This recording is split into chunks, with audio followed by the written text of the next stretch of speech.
Good morning, everybody. Thank you so much. I will echo Doug's thanks to everybody for coming out. We had many middle of the night emails trying to figure out whether we should hold the meeting. And given the crowd, I'm really glad that we did. My name is Kate Victor. I am the Assistant Secretary of Policy Coordination at the Massachusetts Department of Transportation. I know a lot of you here, but certainly not all of you, and I look forward to getting to know you over the next several months. The role I am playing here at this meeting and that I will play between now and May is we have a whole series of public events related to the Green Line kind of redesign and reboot process that we're going through right now, is the role of convener. I'm not really going to be speaking much, but I'm certainly available if people need an ear at MassDOT or at the MBTA. I'm happy to play that role. The other thing I did want to mention is that General Manager Frank DiPola will be joining us in about an hour. He's able to get away from his snow day duties at the T, and I know that a lot of folks are interested in learning more about how the budgets on the Green Line have shifted over the last 2 years or so, and Frank will be available to speak to those issues. So if we could just hold those until he gets here, that would be great. Thank you, and thank you to everybody who helped make today possible. Thanks, Kate. I want to have Jack Wright go over this diagram that we're looking at on the screen and explain how the structure of the project has been changing and evolving over the past months as the whole team has been dramatically changed. Jack. Thank you. I'll echo Kate's comments, Doug's comments, that we thank you very much for your participation. I'll walk you through the team that we have assembled, and I'd like to try and describe to you what exactly our scope is, what the action is that we're doing. Laid out for you, I report directly to the general manager, who is, I think, out at a platform shoveling snow right now, but it's meeting, with the Weston and Sampson team is 7 or 8 people. So it's not a very large team. It's designed to just get in. We're getting resources. We have a lot of support from Ara, who you know of anyway from doing the VE, looking at what they could do to save the project sort of issues. And we also have the resource of AECOM HNTB, which is going to help us sketch out the kind of redesigns as we come up with them, so that we can start then putting dollars to that and try to estimate what we can bring the cost down by.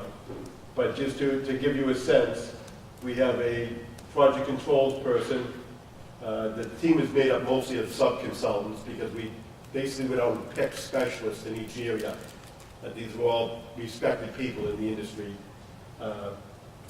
So there's Matt Poirier from Kevel is doing our project controls, which is scheduling and the estimating process, overseeing the estimating process. Tony Lancelotti from Reliance is managing the design effort, this redesign that we're doing. We have Joanne Harris from McMahon.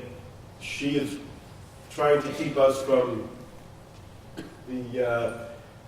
trying to make us aware, I guess, as we look at what we can take from the project that's in there now, redesign around it, but make sure that we're not violating any of the documents that support the project. So there's the full funding grant agreement, the FFGA, there's the environmental documents, the EA and the EIR, along with other agreements along the way.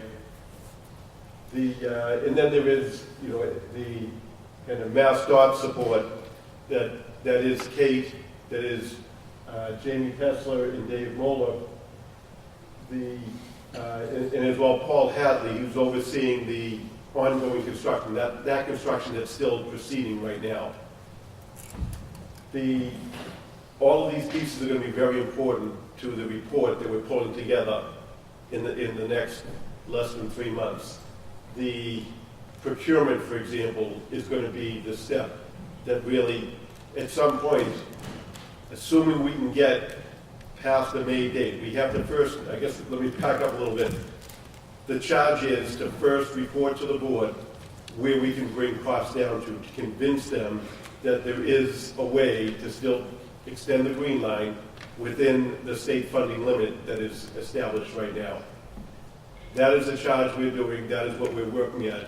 So when I talk about redesign, redesign is simplifying basically every aspect of this design that's out there right now. And I recognize a lot of people put a lot of effort into the design that's out there right now, but what's come back is the state cannot afford the price tag of where it is headed right now. So it needs to be less than that. We're trying to find less than that, but still maintain the functionality, maintain the level of service, and still get the green line extended up into Somerville. Jack, can you clarify that number you're targeting is a $2 billion number, or no?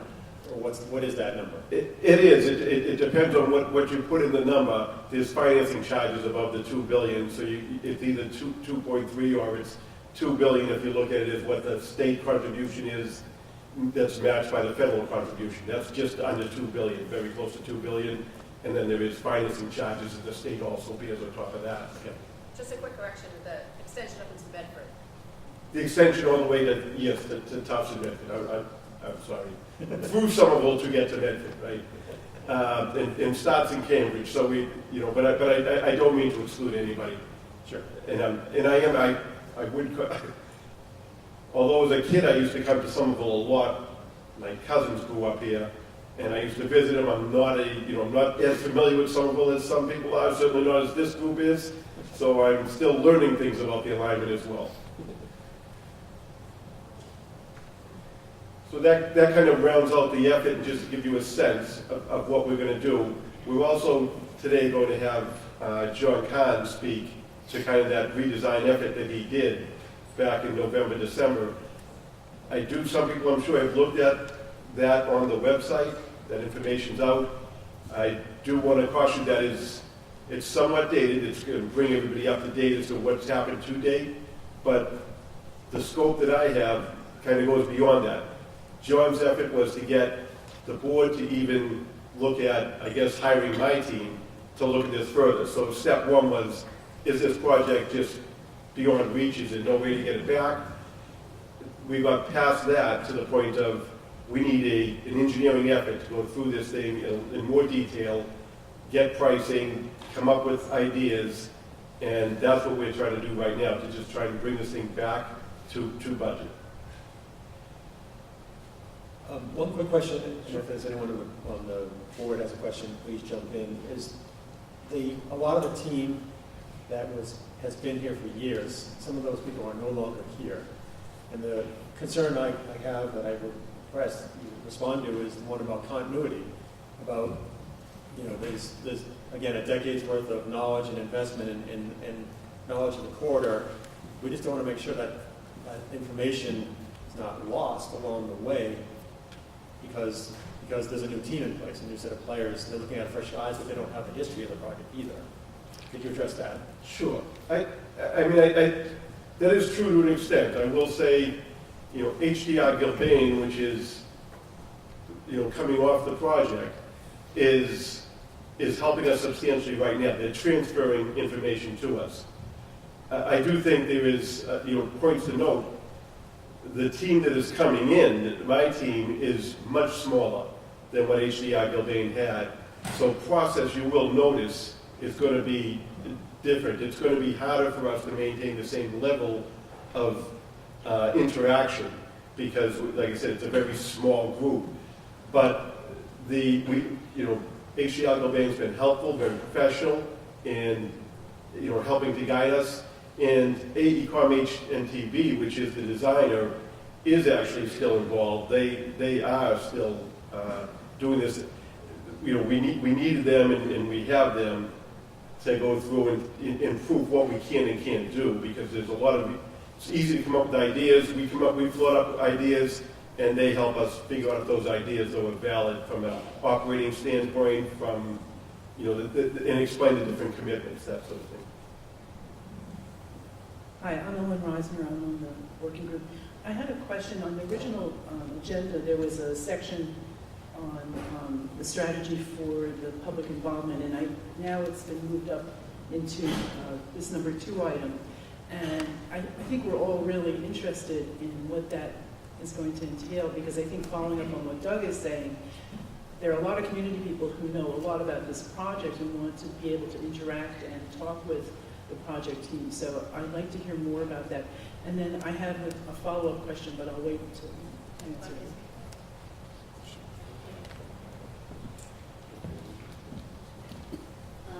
So Ellen, thank you. We really want to talk about that too. So I will confess that the public engagement strategy is still in process, but it is taking shape quickly. And this meeting actually is sort of what I'm thinking of as kind of the kickoff of getting MassDOT and MBTA and the new Green Line team back out into the communities and hearing from you and getting ourselves kind of out of the shell that we've been in since the summer as we've been trying to get our arms around what's going on with the project. So I'm saying at this point that the public process has to end by early May because the two boards under which we live, the MassDOT Board of Directors and the MBTA Fiscal and Management Control Board, have given us a May deadline of coming back, May 11th deadline of coming back to them, for Jack to come back to them with the results of his work and his recommendations. So we have a lot of work to do over the next couple of months. But what we are thinking of for public process is somewhere between 4 and 6 big public evening meetings. I've got 4 of the dates pinned down.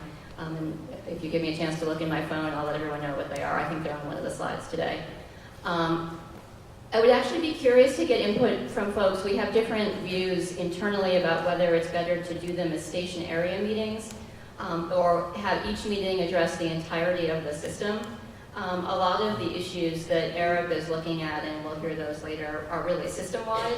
I know there's been a lot of focus on the stations, and that folks in this group are probably very interested in the stations, but from our perspective, we're really looking at the whole system. So I am curious to figure out what is a better way to handle compressed input, and would love to hear what people have to say about that. But so we're looking at something between 4 and 6 evening meetings over the next couple of months. Hopefully it won't snow on all of those evenings. Depending on what you want, we can meet with the working group again in a forum like this, probably during the workday. If there are, sort of specific things that the working group wants to dig into that it feels like it can't do in a public meeting. We are going to ask, just in the interest of time, and so we don't, over-ask our design team, who really need to be designing 24/7, that we try as much as possible to get as many things done in sort of individual meetings as we can, rather than having to have, one-off meetings on a lot of different topics. That is what we were aiming for. There's also a whole separate tranche of meetings that are being set up now, which are one-on-one meetings between the cities of Somerville, Medford, and Cambridge with the design team. Tufts has requested meetings. We're also working with HYM and DIVCO at the Lechmere end. Within reason, if there are other groups that would like meetings like that, they're going to be very focused on design. These are not sort of places to come and talk about policy issues or financing issues. It's really dig into the design and do so quickly. But please, do let me know, email me if those are of interest, or email the info@GLX mailbox. That mailbox is still functioning. It is still monitored. We will be updating the website much more often. We will be doing another blast email, hopefully next week, when we have the date set up for the upcoming meetings. So we will do our best. We don't have a full team. We don't really have any consultant support for public outreach. You're kind of looking at it right now. But we will do our best, and we are welcome. We welcome all comments, and we really encourage people to get the word out and participate. Kate, I think we'd like to see having regular working group meetings. I realize it's a hard thing to do with the pressure on you, but I think it is an opportunity for us to really get into some of these issues in addition to the other meetings. And I would suggest, as far as the other meetings are concerned, is maybe have them as general system-wide meetings until the last meeting, when you break people up into station areas and let people have an opportunity to discuss that. That would be one recommendation. I think even the general meetings we would probably do as more like workshops, where we've got different, staff at different stations dealing with 3 stations here, 3 stations there, community path, other types of issues that are system-wide. So they're all going to be hands-on meetings. They're not going to be us talking up at the front very much. But yes, I hear you on the working group, and we can certainly work with you to find a date. Does this work? Yeah. Just one question, Kate. Sure. I think that because Union Square, at least in the December 9th presentation, was the only station where it was raised, where the possibility was raised of not having Green Line service, I think that deserves probably a meeting Okay. of its own. I think a lot of the other issues probably deal with the system as a whole, with the extension as a whole. But That's obviously of great interest to not only the city and the developers, but to the residents who live in that area. So in that particular case, I think it would be justified in having a meeting focusing on the alternatives, and especially issues like whether or not they satisfy the FFGA and EIR and all of those technicalities, because obviously this project doesn't go forward if their federal funding is not available. Right. No, definitely. That's a great idea. Thank you, Jim. Still for me? Okay. Sean Sullivan from Washington Street. A good thing for efficiency in the situation may be for the design group to think of specific questions they'd like feedback from. Like we were thinking of these possibilities. What do we need to know about it? Thinking of the idea of bringing in the knowledge the group has. So it's not, here's a finished product, what do you think of it, but really just questions for us so we can fill you in on things you might just want to know about. That's a very good point, and I guess I'm going to step a little bit into trouble here and just kind of go through the process a little bit so people understand, though. The step one of the effort that we're doing is to see if we can get the Green Line service back in at budget. So in order to do that, I just want to caution people too, because I understand the investment that's gone on. Estimates have run as high as $3 billion, basically meaning when you take out the vehicle purchase, a lot of other things that are involved in the process, a construction estimate is now it could be as high as nearly twice its original budget. If it is that high, I guess taking half of the budget out of a construction project that is an awful lot of rail and tie and may not be possible at all. So when you hear that, like the chairman of the FMCB referred to brutal cuts, step one is going to be very brutal on this and make sure that we can get service at the very minimum type of Green Line service we can get extended out to Medford. So I just want to, the first series of things that we'll be doing, we'll be happy to hear, what I'd be very happy to hear about is ideas of ways of things that we can take out of the system. I know there's an awful lot of belief in what should stay, but step one will be at its absolute minimum operating element, if you will, the minimum operating system. Can we get that in the budget? We don't actually have that answer yet. So I just want to caution that is step one. The hope is the estimates that have been done were extremely conservative of where the threat was, and that it's not that high, because like I said, if it really is trending up there, I'm not sure we can even get that. But if we assume that there is fairly high numbers from the contractor, things like that we can work down, and then we can take enough out and we can get down below what the original budget was for this project, then there'd be a very important phase of trying to get input on what things should be returned first, right? Because there will definitely be, I think it's safe to say, as designed, we can't afford it. The next level is going to be what can we afford for the cost, and the first thing is going to be Green Line. And Green Line, as it exists, in its kind of lowest forms, probably is obviously Green Line that meets the requirements of the law, ADA accessible, all of that would still be there, but very minimalistic. Then the next step would be, if we can get below that, how do we add on? And I think that's really where the public engagement comes in. I do think, like I said, I very much welcome ideas that are, at this point, ideas that are helpful towards how do we get down there, what really can go, what things were, have what impact. But it will be a while before we start ranking what is most important to put back in, because, like I said, first we have to get to the step of we do have a Green Line project. And that's, I guess, the first message I want to just point out in the process. But that, like I said, that's not to say we're not going to be listening. As Kate pointed out, we have that obligation. We will be doing that. but it is quite a task just to get started. And that's what we're busy at right now.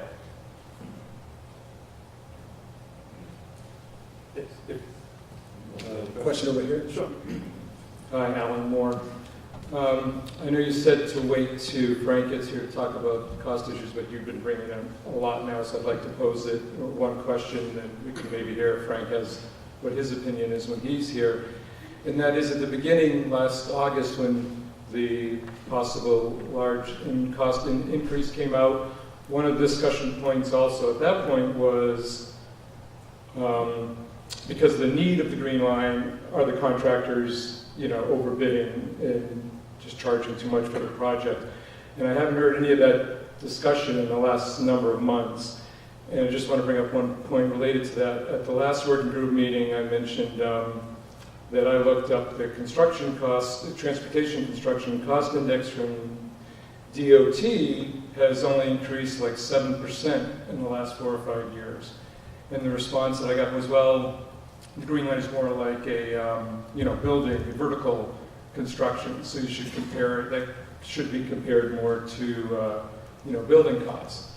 So I was looking around for that kind of data, and I found a cost index from Turner Construction for building, increase in building costs over the last 4 years, all the way up to the end of 2015, so the time frame we're talking about. And they had 16% increase in the last 4 years of building construction costs. Yet in the last 4 years, the estimates of the Green Line have gone from $1 billion to almost $3 billion. So I'm wondering, are we no longer looking at ways of rebidding or somehow making the process more competitive and getting more realistic prices to do this? Even at the $1 billion price, the Green Line was going to be the second most expensive light rail system ever built after Seattle. And the light rail system in Seattle just came in under budget. And Seattle is also a popular city with, I would think, very competitive construction costs. So I guess, sorry to ramble too much, but are we still looking at how can we get contractors to build this at not an inflated price? Yes is the simplest answer. I just put out a couple things. One is, in the numbers it's taken me a while to try and get this down, and I think I have it. I'm not completely sure, but when we talk about $1 billion, that is the, 1 or 1.2 is the construction estimate for this whole project, which has a lot of other components like buying vehicles. I don't believe it went from 1.2 to 3. It went from 2, which is the full cost, including the vehicle purchase, to 3. So the increase was, so basically, but the construction increase was maybe from 1 or 1.2 to 2. That is still an enormous jump. It's not tripling, but it is approaching doubling. But that number again is, we are aware that the way this was contracted, perhaps history of what happens with projects, the contractor there's definitely a possibility the contractor was saying they're going to have to find the extra money, that is being looked at, I guess. I don't, it's not my job to look back per se and figure out what went wrong. It's my job to move forward, but in order to move forward, we don't have the ability to do a bottoms-up estimate. That would take too much time on a billion-dollar scale here. So what we're going to do is deconstruct from estimates that are there. But in order to do that, we have to validate and be comfortable with the estimate that we're working from. So there is going to be a process where we look at the 3 different estimates, basically, that are involved in this project. There is one from the CMPM, the HDR Gilbane estimate. There is, and that was adjusted at points. And that one there shows over budget, just so it was originally on budget, but it did, their own estimating did go, so we had a problem there. How big of a problem gets to be kind of the question mark, because the contractor estimate is the one that, when projected out, could go to as high as $3 billion. But, we're not sure that projecting out is really the right way to do it. It's the right way to do it if you're selling newspapers, for sure, because the worse the news, the more papers that sell, right? So there's been numbers bandied around, but we're cautious. We're going to look at that. There's also, very importantly, an independent cost estimate, what's called the ICE. And we're going to look at the methodology of the ICE. We're going to try to understand the ICE. The ICE also went up quite a bit. It is also trending very, high. So I think there's little doubt that we are trending substantially high. But how high is still being looked at. The other piece of the thing, I mentioned on the org chart, Jamie Tesler is leading the effort for MassDOT on procurement. And we are looking at best practices for procurement. What will get us the best price for this effort? CMGC was once the answer to get this going as quickly as possible. CMGC allowed you to start without all the permits in place. It allowed you to start, the design and the pre-construction work kind of early, and it was getting the project going. It may have been the model that fit at one time. It's not a model that the state's very familiar with, so it was a very big project to do a new technique on. We're looking at how we would do this, and I would assume at this point, it's very early to make any assumptions, but I believe we're going to end up recommending in our report at the end that there be competitive bids, however this goes forward. So that's, basically design, bid, build, or design, build. But either way, you're going to get competitive bids, and then we'll have a more comfort level that the numbers we're getting are not just negotiated numbers. But like I said, we still believe that we're clearly north of our target. It's just a matter of how much, and that is part of this very short-term, very intense effort that we're undergoing. Yes? Laurel, College Ave, Medford. As part of that short-term process, where are we on this timeline? It says January 25th, internal rescoping workshops. Is that pretty much where you are? Then package one, rescoping, initial price analysis, et cetera? Yes, we are. We've done many of the workshops to date. So we've already sat down. The workshops are basically going through the design and getting our team looking at it. And as we go through it, as I mentioned, the designer, we're trying to pull in the whole universe of potential savings. That means we're looking at all the VECPs, all the value engineering changes that were recommended at some point along the line and were rejected. Right? They were decided not to be used. We're going to go back and look at those again. There's lots of ideas. Both the CMGC, the CMPM, and the designer have all had their own suggestions since the summertime to how you could bring things back. There was a lot of that. Arup was brought in last fall, and Arup did an effort that listed a bunch of other ideas. And quite frankly, now we're adding our own ideas as well. So what we're really driving at right now is we're building what we're calling the redesign matrix. We're trying to list all the potential areas of redesign, and we're going to assign to those, we're going to estimate the value of those.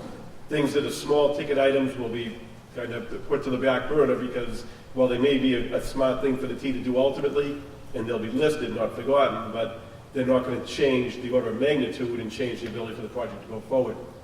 The larger ticket items will raise up in importance. Those will be the focus area that we try to look at as we try to bring this back. So that effort is underway. I can tell you right now, the matrix is not complete. It already has 130-something items on it. So day by day, we're still doing workshops, still adding more items. There's an awful lot of information being gathered and looked at. And I think one thing I'd be remiss if I didn't mention, John, I think, mentions this in his presentation, which I don't want to take too long before we get to, but It's gone through. yeah, so, but I mean, in order to get this cost back into line, we believe that what we need is to look at everything. So operations is being looked at, and by the way, I should mention that there's kind of three areas. There is what doesn't need to happen. There is the, kind of what can happen smarter, and also how can we construct smarter. Limitations of operations, dealing around the railroads, things like that, what windows we have to work, the contractors was given to work, that sort of thing is being looked at. So we're looking at every way to bring this cost back. And like I said, if we need to take 40–50% off of this cost, which is probably the range that we suspect we're looking at, that is a major effort, and it's a major change. So to clarify, there were 3 cost estimates, and this $3 billion number is still the number you're confident it costs, because we are told that's a false, like all the numbers are false. Yeah, I'm not confident of the $3 billion number. I think the $3 billion number, we're getting into, and we haven't really fully gotten there, but where the $3 billion number came from, we're looking at, but it was simply a projection. If costs continue to overrun at this rate, well, there isn't necessarily logic that says costs will continue to overrun at this rate, but it does show what the threat is. So I wouldn't say it's a number we're confident in. I'd say that's what the board looks at as the threat to the project. On the other hand, what we're trying to do right now is decide if we can get to using the ice, using other methods, if we can get to where we think it really is now and what we have to get to, but we haven't even gotten that far yet. But I don't think it's $3 billion, is my sense at this point after 3 weeks. So perhaps reframing it would be easier to say, we have $1 billion on the book from the federal government, and we have $1 billion committed from the state, and now we need to assess how much over $2 billion this project may run. That's right, and there's some of those costs, though, are already fixed. The vehicle purchase is a number that's underway. So there's things like that are fixed, but every aspect that we can, we're going to look at to bring it back down. But you're right, so there is $2 billion. There's one of the exercises also is to look at what is sunk cost, what's already spent to date that can't be changed anyways. So we have to look at those sort of things. So there's pieces that come off that $2 billion, and there's also, there's professional services, other things that build it. What I focus on primarily is the construction costs going forward. The construction cost was about 1.2 billion, and that's what we're trying, that was trending, like I say, closer to 2. That's what we got to get back down. Right, so ever the optimist, I think the $3 billion number is inflammatory and aggressive, and maybe we should just try to pull back on saying this is now a $3 billion project, so we actually don't know the true cost of this project. I think that, from my opinion, that's fair to say. We don't know the true cost. The $3 billion, like I said, was a threat number. Maybe a threat number is inflammatory, but it was, this could cost as much as $3 billion. We can't possibly go there. But I think that on the flip side of that, I think we know it's headed to, at least 2.5, which is still a major problem. So we have a major problem. Hopefully it's not as bad as the $3 billion, because if it is, like I said, that would be too big a challenge. Jack, we need to move on to the redesign concept with John Karn from ARUP, if we could. And we will circle back to this issue because I think it's very important at the end.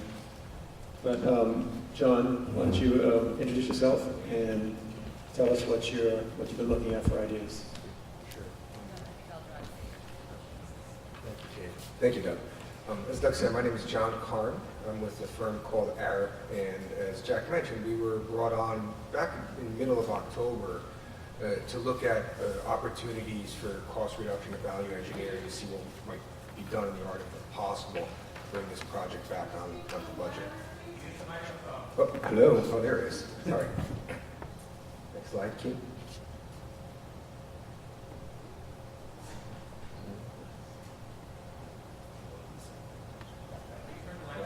That's the way.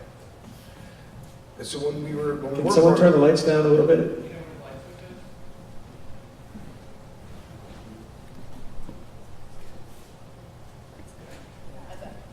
Thanks. Go ahead, John. Thank you. So this, the slide deck here is essentially what we presented at the 9th of December board meeting, and most folks were probably just able to see kind of the one-dimensional slide deck, so I hope now we can put some color behind it for you and give you some of that sense. But as Jack mentioned, it's kind of where the state of play left off back in December, and Jack and with his team, myself included, are now looking at kind of where this moves going forward. But back then we were asked really specifically to look at the project at its first principle as kind of a core transportation project, and what might be done to kind of bring that back to a core transportation project, saving those elements so transit could be delivered under the budget that they were expecting there, still leading for the functionality, and ultimately not jeopardizing, if you will, kind of the key documents as Jack had mentioned, full funding grants and environmental documents. We were also asked to look at some benchmarking just to kind of get to this sense of, where does the Green Line project stand in the context of where it was, in the kind of the universe of other comparable LRT projects.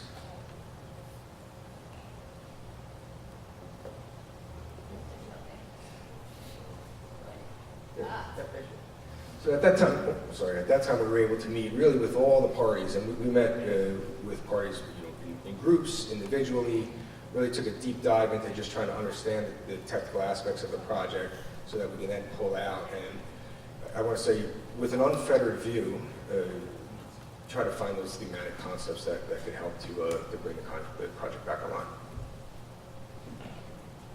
So in the context of the benchmarking overview, what we did there is we went to the Federal Transit Administration. They manage a database of self-reporting as-built costs, and they keep this collective database. In that database, they carry about 17 LRT projects.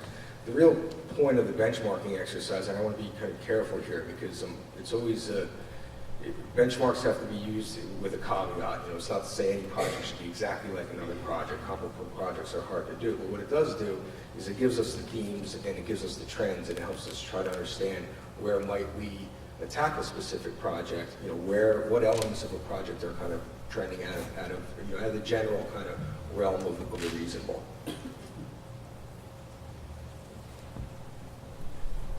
So specifically, the FTA, carries all of the project components, but specifically, we were looking at the so-called standard cost categories that really wrap the capital works or the construction work, right?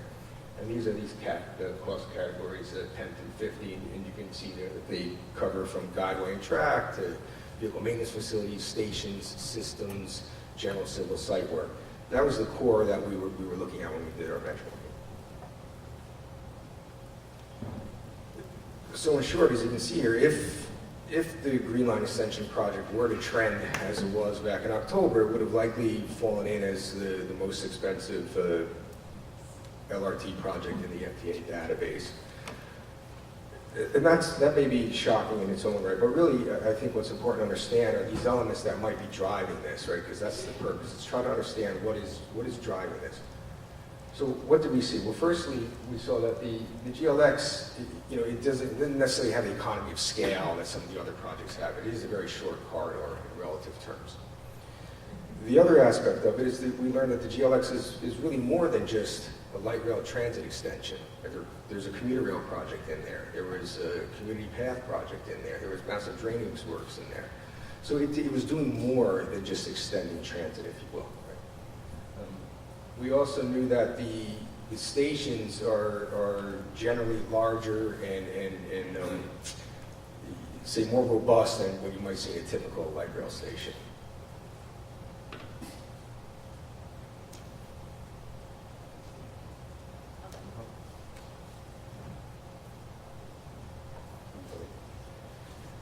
So what we looked at here, and for those of you who can do the fast math, it adds up to more than 100%. Because what we're trying to determine here is, in these kind of thematic areas of system-wide where we might be able to address elements, how much did any of this thematic area actually contribute to the overall construction costs of where it was, back where we were in prior to the new year. And so it lays out kind of essentially like that, right? So what we're trying to say there is that, for example, the stations themselves represented about 23% of the capital cost as it was back in December. So again, what this told us is that there really is no silver bullet that can help to bring this project back in line. The entire system, everything has to be examined in a very holistic manner to really have the hope to deliver this. What we found at the end of our exercises is we felt that there was a range of 10 to 40% of potential savings that could be taken out of the capital cost. As Jack mentioned, that might not be enough, but I think he clearly gave the board some hope and some sense that this should be explored more fully. And the reason that one has ranges is because, of course, not every idea is going to work. Some will, some won't. Some won't work as much as you thought it might. But then we're also hopeful that we're going to find more ideas, and as Jack mentioned, that's starting to manifest itself as well. So now I'm just going to kind of walk through those thematic areas and get you a sense of what we were thinking. So first with the new, what we call the lower line cross-section. Our real thought in there was, how can we slim down and make it the most slender cross-section through there for the purpose of really kind of reducing the quantity consumption, right? So the very top of the page, you see that's essentially the existing cross-section through a large part of the corridor on the New Hampshire line or low line.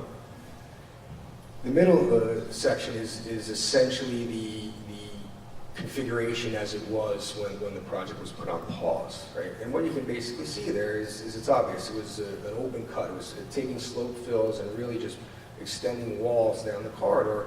And as one might imagine, that's a tremendous amount of quantity consumption, right? Tremendous amount of wall construction, earthworks, working adjacent to commuter rail while we're trying to build these walls, all in preparation, trying to move track around. So what we suggested was, can we have a slimmer, more slender cross-section through there, reducing the amount of wall consumption? So looking at other ways to address things like emergency egress, other ways to address things like the community path that could be done more economically after we brought the corridor down to this more slender condition. So that was really the thought process, or the overarching kind of thematic view of how to look at that corridor. How can we reduce the quantity consumption and all the knock-on effects that come from that, right?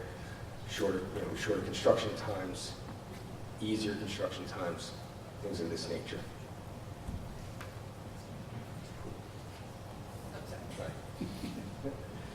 So in bulleted format, this is essentially what we were getting at. Can we just reduce the width of cross-section?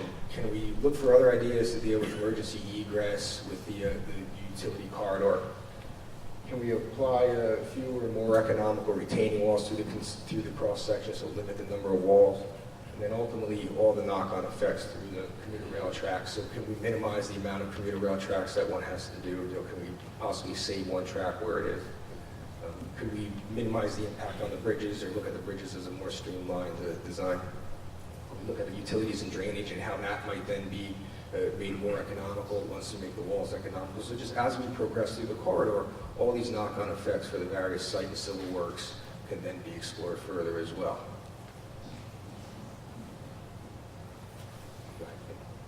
So for the stations, I think there's already been quite a bit of talk about the stations. The view there was clearly that we could drive to a more kind of Spartan but functional station, and what that might mean. So if we believe that the stations are roughly 23% of the overall capital cost, the construction cost, that's a significant contributor to the overall budget. So we were suggesting there that the station should really just be revisited, try to get into the smallest, most functional station that we can have, and then leave the art of the possible for future development. We know that a lot of them, for example, Somerville has developers that are looking at these areas and how that might work. So oftentimes, if we can keep the stations as small as possible, it actually opens up more opportunities downstream for the back-end development. That's simply just an example of a Yawkey station that someone mentioned. It might look more like that. There have been no shortage of ideas on how the stations could be made more economical, Union Square branch. When we looked at the Union Square branch, what jumped out to us at the time was that, did the Union Square branch really want to function more as a commuter rail perspective? So and you're shaking your head no. Exactly, that's the process, right?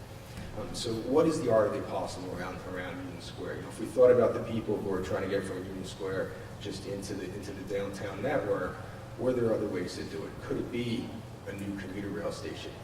Could it be just a shuttle run? So for example, just from Union Square to Lechmere, a lot of what folks might take, say, in and out of airports, right? Where you just move people back and forth on the LRT so that one can get to Lechmere and then transfer into the broader Green Line network. Or should it even be a retired bus shuttle that takes you from Union Square to Lechmere and gets you into the network? Again, when thinking about how to bring a project back online, these types of thematic ideas might unlock opportunities to really save in the capital works. This is the viaduct redesign. So Lisa, the viaducts represented about 12% of the project, and our view there was, can we make the viaduct, can we do a few things? Can we eliminate some of the viaducts? You know, structures themselves are often some of the more expensive elements of the project. So could we eliminate some of the viaducts? Could we make the viaducts more slender, you know, reduce the mass and the scale of a bridge? Because that's often what drives the overall design of the bridge is its mass, right? So we suggested, could we go to a narrower cross-section? Could we eliminate could we eliminate ballast and go to direct fixation? Could we put in a center OCS pole? Everything just to kind of reduce the overall cross-section, try to reduce the mass and scale of the viaducts, and bring down the quantity consumption of, as you might imagine, concrete, steel, drilled holes, just bring all that consumption down. So in these two aspects, in terms of reducing the number of viaducts, there have already been studies, and the existing design team already thought about ways to say, for example, eliminate a yard lead down at the yard because they could address it at an at-grade section, right? So there are other ways to get vehicles into the yard without necessarily having this large viaduct taken there. The other major aspect was the emergency egress, I guess, slash community path viaduct. There are many other ways to deal with emergency egress rather than a very long and lengthy viaduct. So looking at kind of the performance spec around emergency egress, could we again do this in a more economical way rather than having a long, expensive parallel viaduct? And then the lower bit really is just how do we get to reduce the mass and the scale of those structures so we can drive down the quantity consumption as well, vis-a-vis concrete, rebar, steel.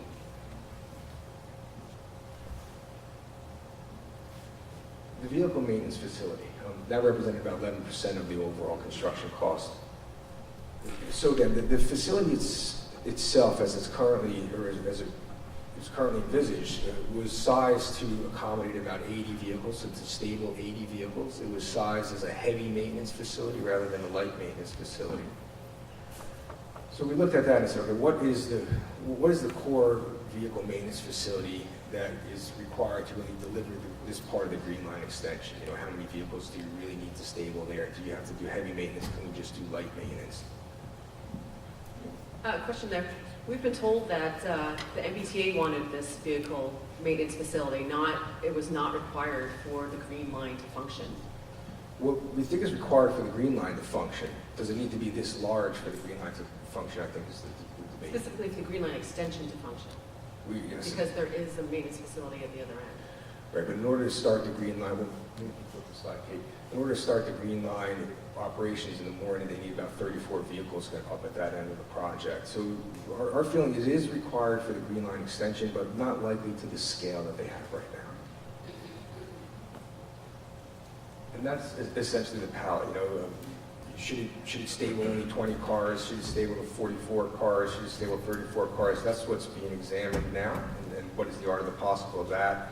Should it be a heavy maintenance facility or just a light maintenance facility? Where can we go here to get kind of a right-sized vehicle maintenance facility for the extension itself?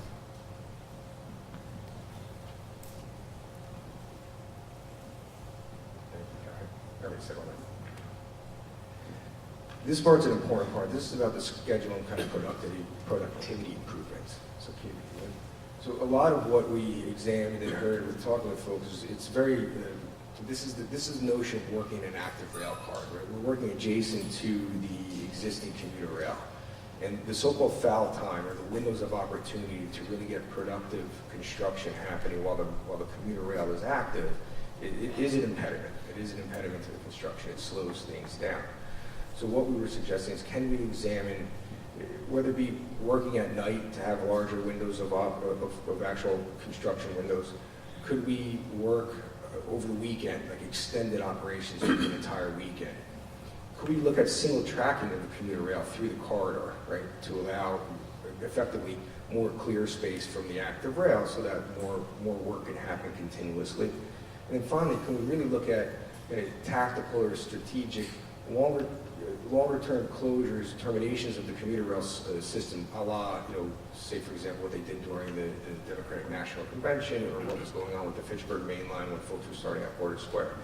So looking at ways to effectively free the corridor so that the contractors can get in there and accomplish much more work, much more effectively and efficiently in those windows of time. And that's something that we were going to continue to examine as well. So those are effectively the thematic areas, that chart that adds up to more than 100%, right? And that's because all these things touch each other in a different way, and there's a bit of overlap in that. The thing I always want to caution folks is that in all this process, there are also additional costs. So this was a whole exercise of how might we reduce costs on one side, but then there will be other costs that would inevitably be brought back in. And that net exercise is ultimately what we're trying to get at. And so, for example, Jack mentioned the construction work that's going on right now. There very likely could be incompatible work out there that's, again, not going to be compatible with some of the new ideas. There's going to be escalation. Every time you stop a construction project, someone mentioned about looking at the indices. Escalation occurs, right? So there's escalation that's going to be a bit of an enemy here as we try to figure out how we go forward. There's the cost of the redesign itself. There's the cost of additional right-of-way acquisition. We may find that the footprint of the right-of-way acquisition as it's currently envisaged might not be compatible with the footprint of the acquisition as the redesign might see. So there could be additional costs associated with that. And then, for example, temporary busing. We talked about if we do these kind of tactical closures of the commuter rail, we may likely have to go into temporary bus service to bring people back into the system. So that's in essence where we had brought the project back to the board and where the kind of the jumping off point and the deeper dive that Jack and all of us are going to get into or have started getting into just as much as a week ago. A question over here. Yeah, thank you. Jason Stockman from Gore Street, Lechmere Station area in the Boston Cyclists Union.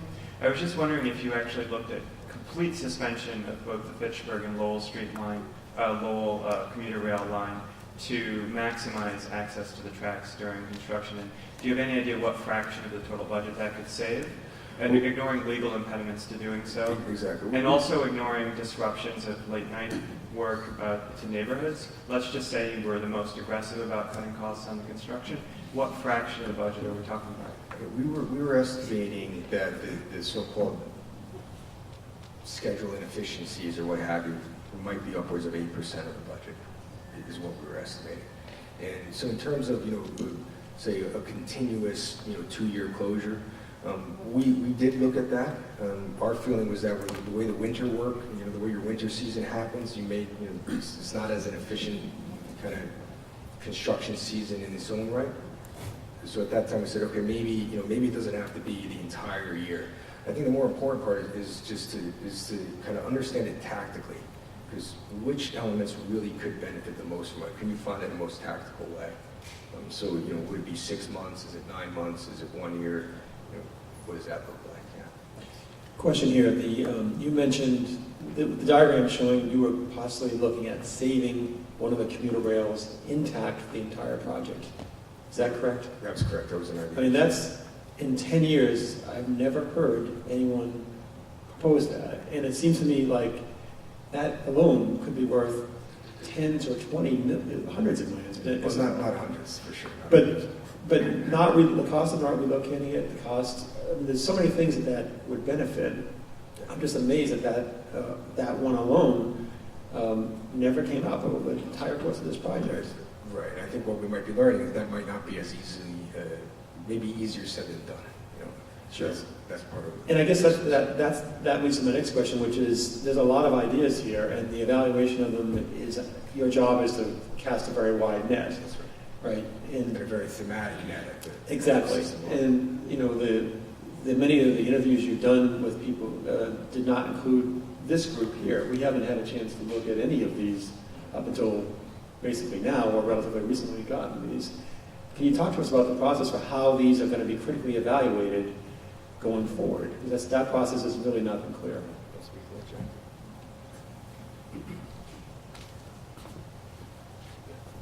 How we'll evaluate the different alternatives, is that just?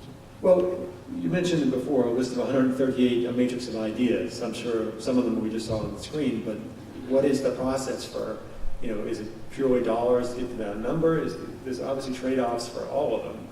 And it's the evaluation and the editing is the kind of the critical piece here for understanding what we're going to get at the end in terms of quality.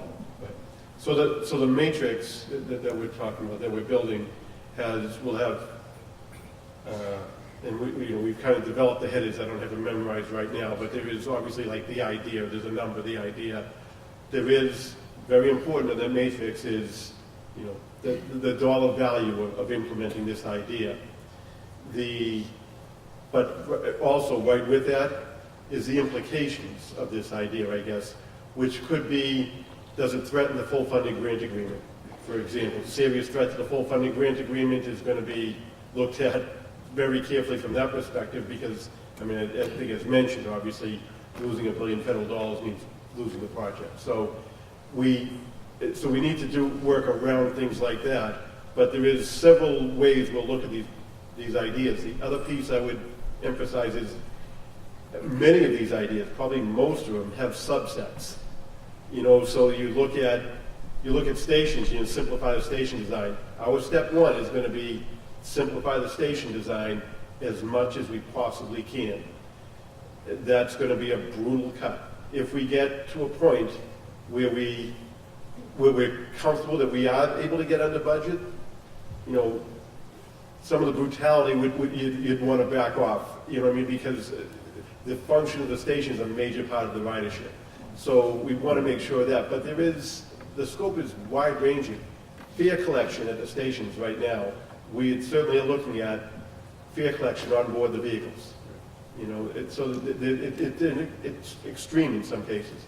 So Perhaps, just a follow-up to that, maybe Doug, you're asking, this is what I would ask, are you going to give this matrix with the potential cost savings to the boards to kind of pick from, or are you charged with coming up with a recommendation of making, these 32 changes but not these 65 changes? Or is that up to the board to pick those, to cherry pick which, changes are made? I guess that's what I'm wondering. Well, there's certainly policy level people above me. I'm doing the engineering exercise to fill out that matrix.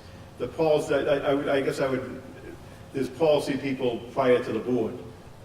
Obviously we go to the general manager, who's my boss first, but, we go through the secretary's office. These things have to be vetted. There's a lot of people who have a lot more in-depth knowledge of what is negotiable and what is not in a full funding grant agreement than my team would be. We have people who specifically deal in that area, but we have a person, I should say, not people. We have a person. So, there's more out there. So that we'll have to leave to those resources eventually, but my scope is basically to, show that this thing is possible. My goal, step one, is to get the board to say, explore further. But in May, we may not get that answer. We need to try and get to that answer. Jim McGinnis, Union Square. I think if you look back at the history of this group, we have in fact constantly urged simpler stations than those that have been proposed by the project team. Recently, I had a chance to ride the new Green Line in Minnesota, in Minneapolis, St. Paul, actually. And it has extremely simple center platform with canopies. They have something I've never seen in a T-station, which is a push-on-demand radiant heater, which would be wonderful. They actually allow you to walk across the tracks. And as many people probably know, they have traffic. The tracks are at grade and across major streets. They have integrated stations with bus service. So it occurs to me that if we were willing to look at what some of these other systems have done, we might have substantial savings. And talking about expensive stations, many of us recall the surprise and disappointment that we felt when the MassDOT board in their wisdom decided to relieve the North Point developers of the expense of the Lechmere station as well as the related roadway improvements. So I'm wondering, have you looked at the possibility of a at-grade Lechmere station? It strikes me that's got to be by far the most expensive station, and there's substantial viaduct construction associated with that. We are looking at everything. Yes, there is the idea of at-grade right at Lechmere. It Yes. has been floated, but there is a lot of challenges. Well, to get down to grade, for one thing, you're kind of past Lechmere because of the existing historical viaduct you're coming off of. So you'd have to go back into that to try and get down to grade already at Lechmere. But there is, I mean, lowering Lechmere, going at grade crossings, you know, there's a lot of downsides to a lot of these thoughts, but there is big cost savings as well. Everything is being looked at.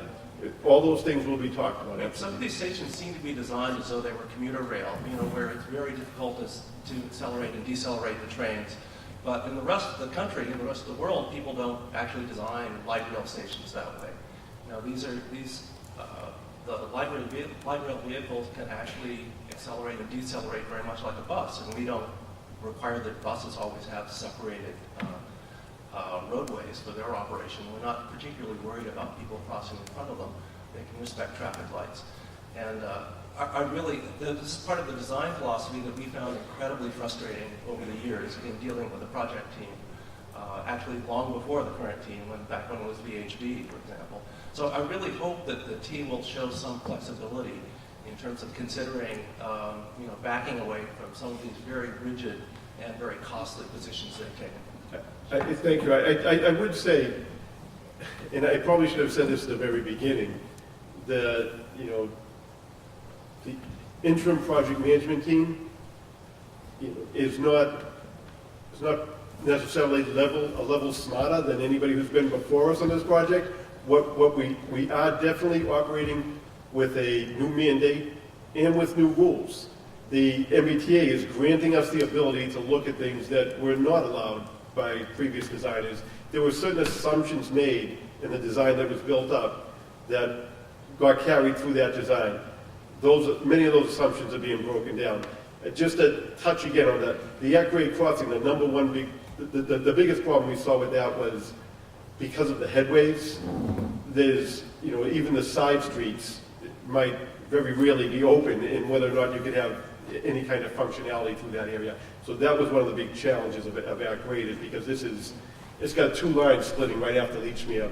It has a lot of service going through that Lechmere station. So to pick up on that point of brutal cuts needed, I just really want to reiterate that the need for 34 cars at the start of service is new information to this team that's been at every single meeting for the last 8 to 10 years. As the delegate for College Ave Station at the temporary terminus at the end of the Green Line, there is no way we were ever told they were going to stack even 16 trains at the end of terminus to start service. We've been asking all along, how long, how many trains, how long will the trains be, and when will service start at the terminus? So the fact that you're now introducing new information that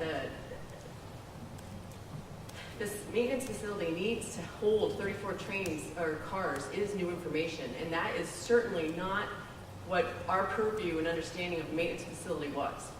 Okay, well, I can't speak to what happened before, but as I understand it, presently there are 20 cars at Lechmere right now that, and now we're extending service beyond, so there's an additional number.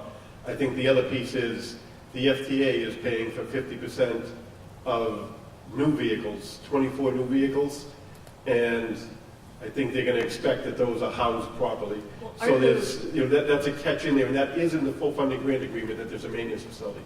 Yes, but it's not it's a replacement of cars. It's not like, oh, now we have 24 new cars to add to the tracks. Correct? No, well, there are additional cars. There is additional cars needed for additional service lane. Right, but then if the Green Line actually had that many cars, it'd be fantastic, because it'd be almost non-stop, continuous service up and down the entire line. But we're talking about from Medford down the E line. So if you're saying there's only going to be 24 new tracks added to the E line, new train cars added to the E line, is that correct? Because it's my assumption that there's 24 new cars added to the entire Green Line, not just the E line. My understanding is that 24 vehicles are driven by the extension. I'm into this thing for 3 weeks, but I do think that that is my understanding, that it's 24 vehicles to extend the service. Can I ask a question? I wanted to find out if you had said that you have this matrix that you're working with. Is there going to be an opportunity for you to communicate about what your findings are with the community before you go to the board and the fiscal control management board with your recommendations? There's certainly discussion about the items. how many documents become, how many documents, working documents become public? If that's the question I'm not I asking think about so. working documents, I'm asking about the recommendations you're going to make. Because I think you've heard from people in this group that we've been at this since 2004. Many people know a lot about this project, and we feel like we have something to add to that discussion, and we would like to be able to do that before it goes before the board, because once it goes to the board, it's kind of over. Well, what needs to go to the board is that the project can be built within the state's existing funding, source. So there's really nothing being added in. And the first cut is to make sure that we can get below that number. I think there is process once we get down below that number as to what needs to be preserved, what needs to be replaced.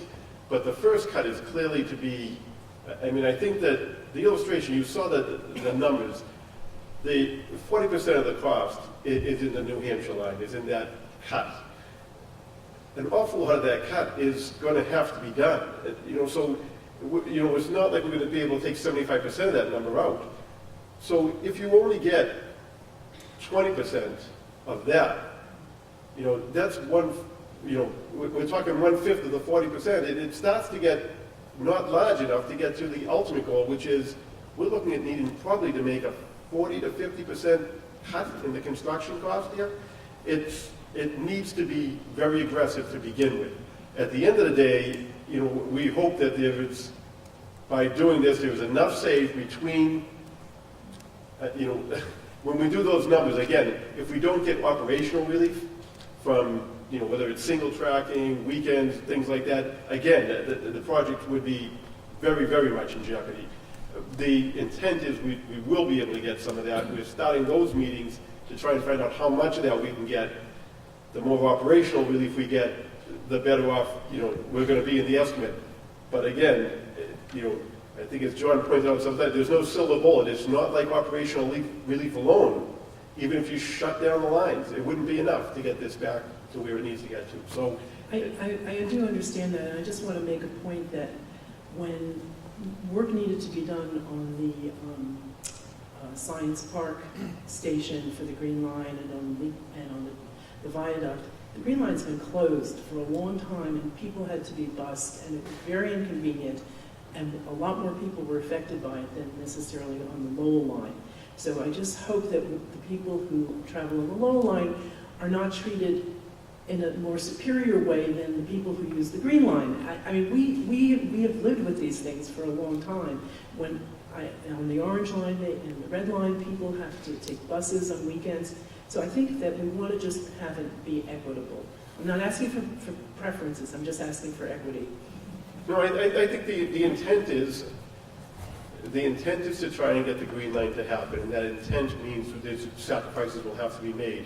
That will include people, clearly it will include inconveniencing people, even if we don't shut the line down. If we go to single tracking, that's going to create delays.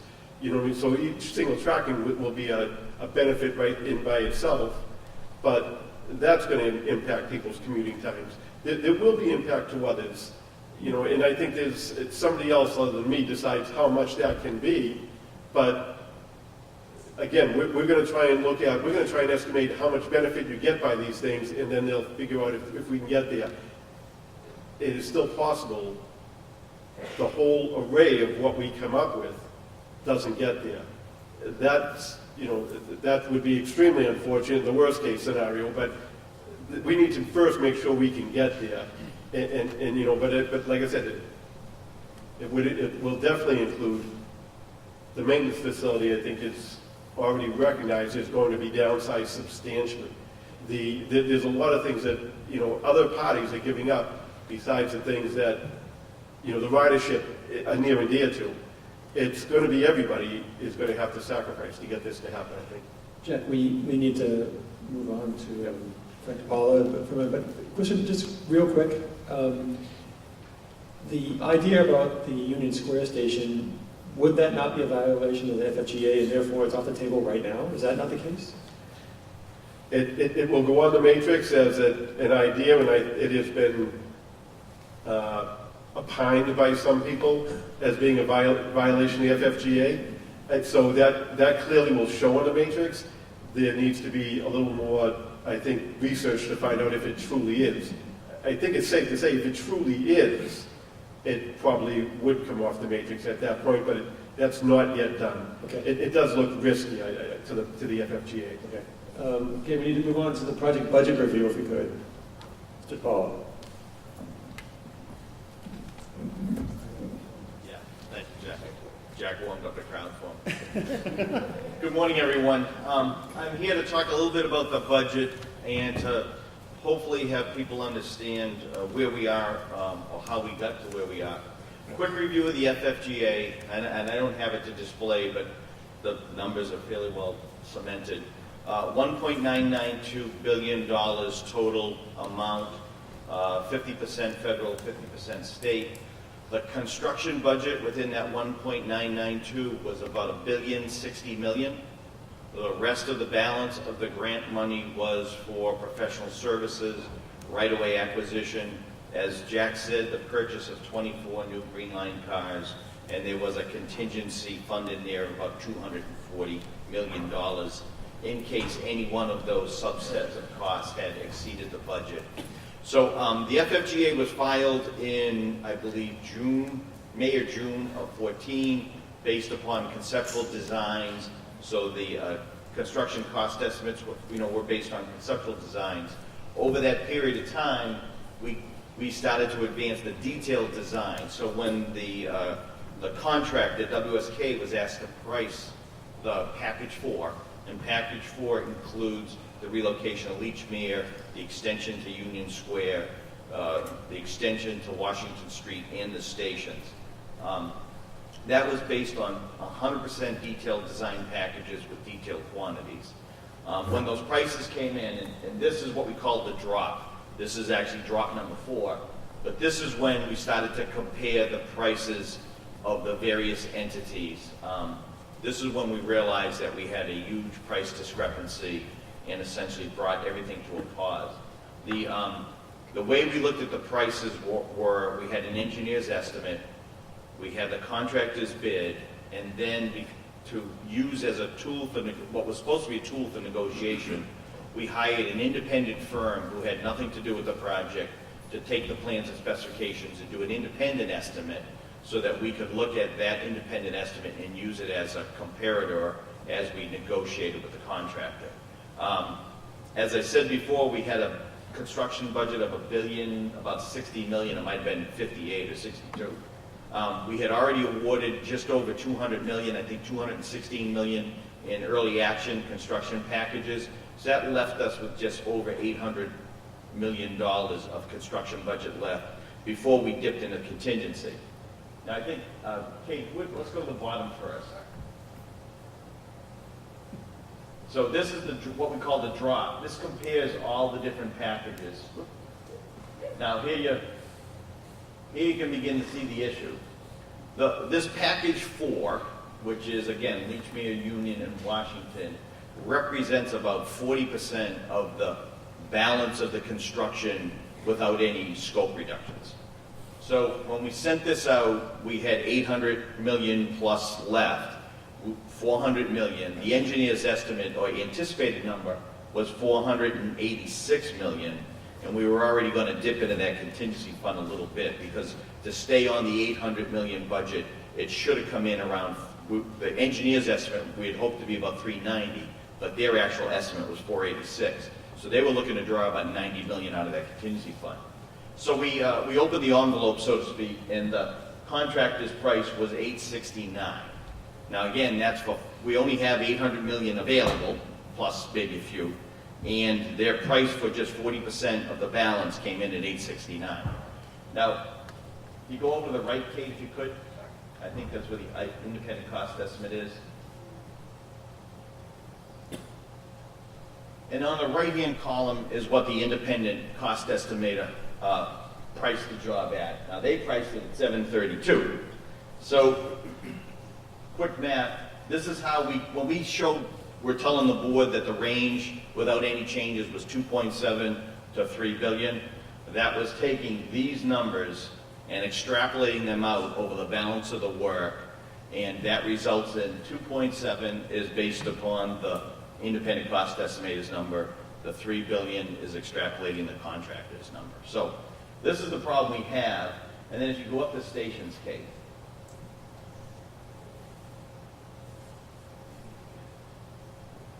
And I think John, in his presentation, I might have missed that part, but I know it's part of the standard presentation, is the cost of the stations is a significant part of the overall budget. And you'll see, once we get to one, whether it doesn't matter which one, there's a significant discrepancy in the cost of these stations.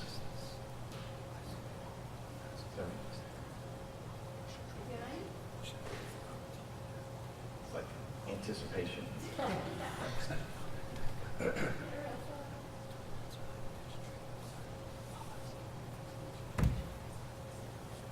As you can see, these were very detailed estimates based on takeoffs of quantities. So we've been able to take these unit prices and use those for extrapolation because we have an idea now for package 5 and the balance, what the Union Square, that's a good one. So Union Square Station, according to the contractor, is a $40 million station. I like that one because in the community of Somerville, the T recently completed the Assembly Square Station for the Orange Line. I believe Assembly Square was less than that.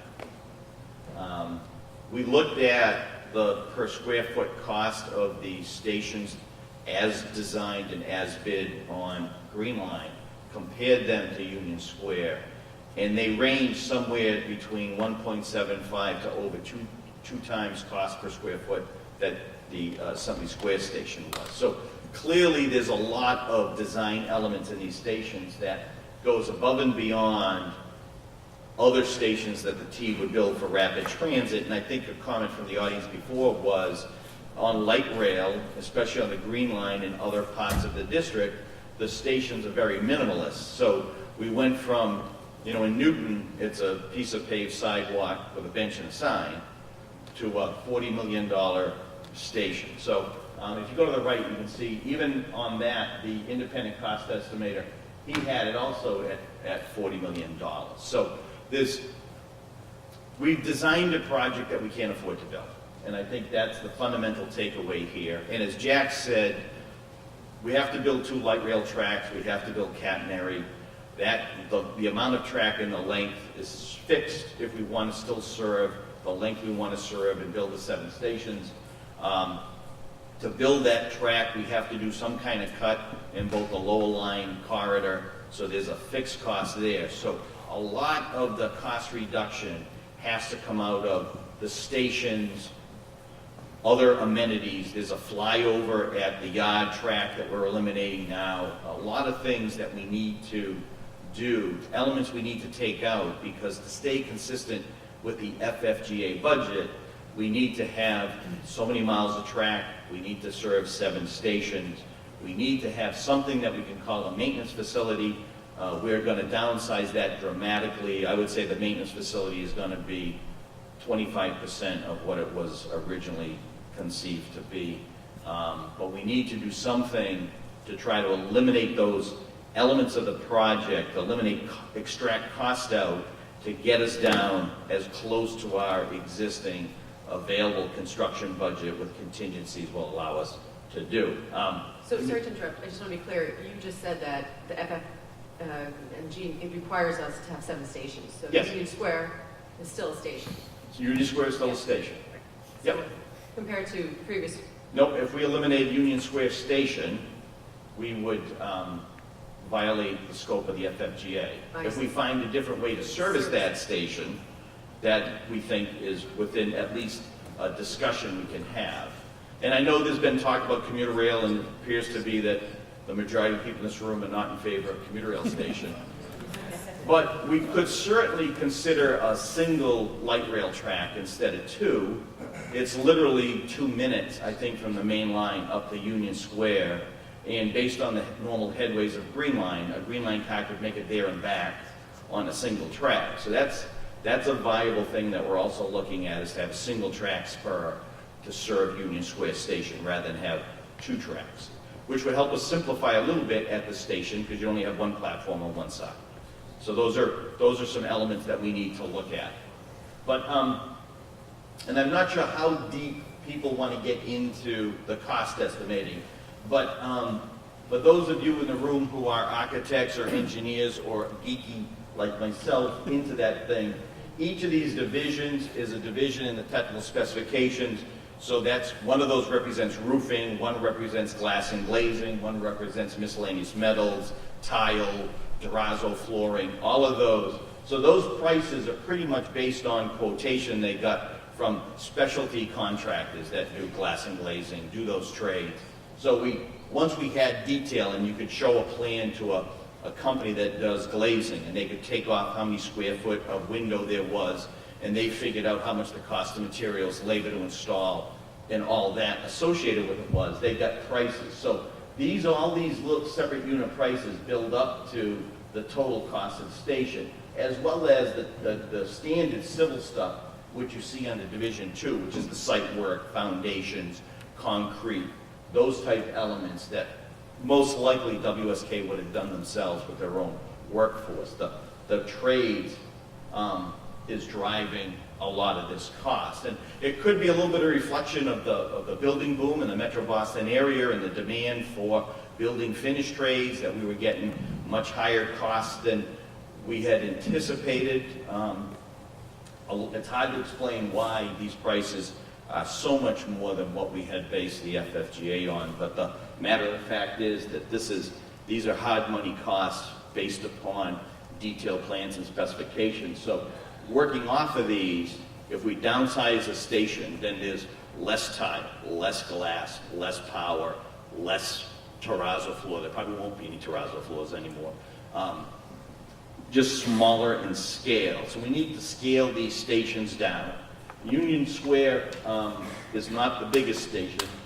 In fact, I think Lechmere on this one, Lechmere is the most expensive. Find Lechmere, Kate. Kate, find Lechmere. Down the street. But In order? I think so. There it is. Yeah. So see, Lechmere is it came up before. Lechmere is the most expensive station. It's also, I think, the largest of them all. But overall, there's a lot of money in stations. Now, this is just 3, right? I think I'm showing you between these 3 over $200 million of station. So, there's 4 more stations to go. So there's a lot of money in stations that we need to extract out. But as Jack said, even if we cut the stations in half or more than half, we're probably going to get 100, 150, luckily maybe 200 million out of those stations. We need to find about 700 million, if not a little bit more, in reductions in order for this project to remain viable. So we need to look at downsizing in the Lowell cut, making those retaining walls smaller. We need to dramatically downsize what we call the maintenance facility. It's no longer going to be a heavy maintenance facility. For example, there's not going to be a facility for the MBTA operators to start their day. We'll probably put a double-wide trailer there, and that will be what they use to report to work and then go to their cars to start the morning shift or their regular shifts. So we're going to dramatically downsize that, but we do need a place to overnight about 40 vehicles so that those cars can go off to the ends of the system to start the service day, so that we can have service start at 5:30 a.m. at a reasonable frequency of service that people expect to see. I'm certainly willing to answer a lot of questions about costs, and why don't I just open it up to those questions? Sir, in the back. Talking a lot about stations. I've heard that in Europe, a lot of the... I'll speak real loud. Is that good enough? Okay. Mike Ronco from Ward 3 in Somerville. In Europe, a lot of stations are, I've heard, are built with development rights combined, so that air rights and development rights are combined to a developer, sold to a developer in exchange for building the stations, maybe as it was supposed to be in North Point. That could actually eliminate much or all of the cost of building a station. Is that being considered in this particular situation? It's being considered to a point. We've already had discussions with the communities of Cambridge, Somerville, and Tufts University, which I know isn't a community, but they're the resident nearest to the last station. We will probably, I shouldn't say probably, it is likely that at some point we're going to ask the entities that are building in those areas to contribute to the cost proportional to the benefit that they're getting out of the program.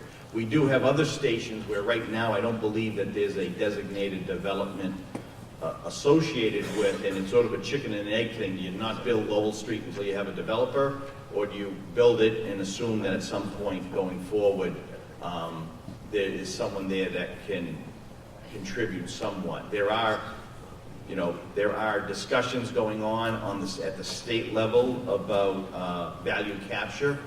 It is not currently in the state of Massachusetts that an agency like ours can do like a tax overlay district to recover costs, to recover revenue as a result of transit development. So those are in discussion now, but there's nothing at this point other than working with the communities to ask if they can contribute. But right now we don't even have the number what we have to ask them for. We know that both Lechmere and Union Square have incredible value in that real estate. That is correct.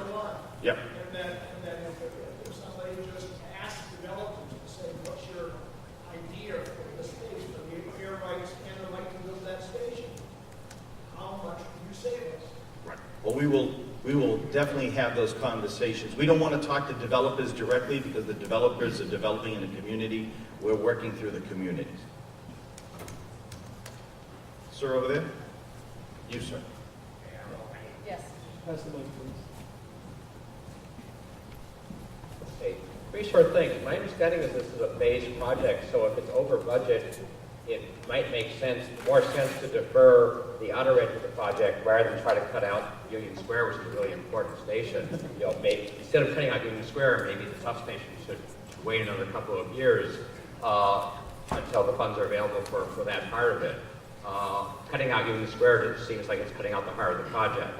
I also think you should look, if we're talking about downsizing stations, maybe we should go all the way, go look at the Minuteman line. Those are like about as bare bones as you can get. It does mean that the T would need to go to a proof of payment system instead of having fare gates because you need to be able to open all the doors in the cars. But if you go to POP, then you do not need to have fare gates, and you can have something that says, as small as the Butler station on the Mattapan line, adding on whatever ADA is necessary. Finally, the community path is extremely important to this project. It is how people are going to get to and from your stations. If you just stand in Davis Square and watch how many people come into the Davis Square station off of the community path from either end, or go to the Southwest Corridor and watch people walk into Roxbury Crossing or Jackson Square or anywhere else there from the Southwest Corridor path, you're going to see that this is how you're going to get your ridership from people walking to the station on the community path. So I feel like when you had your meeting about a year and a half ago at the Holiday Inn, everybody was very happy with the community path design, so I don't see any reason to be changing it now. Well, I don't know if there was even a question in there, but we are looking at the proof of payment as a possible option going forward. We are opening up the public portion by default, obviously, for if anyone wants to grab the mic and ask a question, this is the time to do it. We're moving into that part of the meeting. And Doug, do you want to manage the question? Hold on, Alan, first, real briefly. We want to leave plenty of time for these folks. From Ron's comment about the community path, I would like to turn that into a question. And I'm a member of the working group, but also, in full disclosure, I'm co-president of the Friends of the Community Path.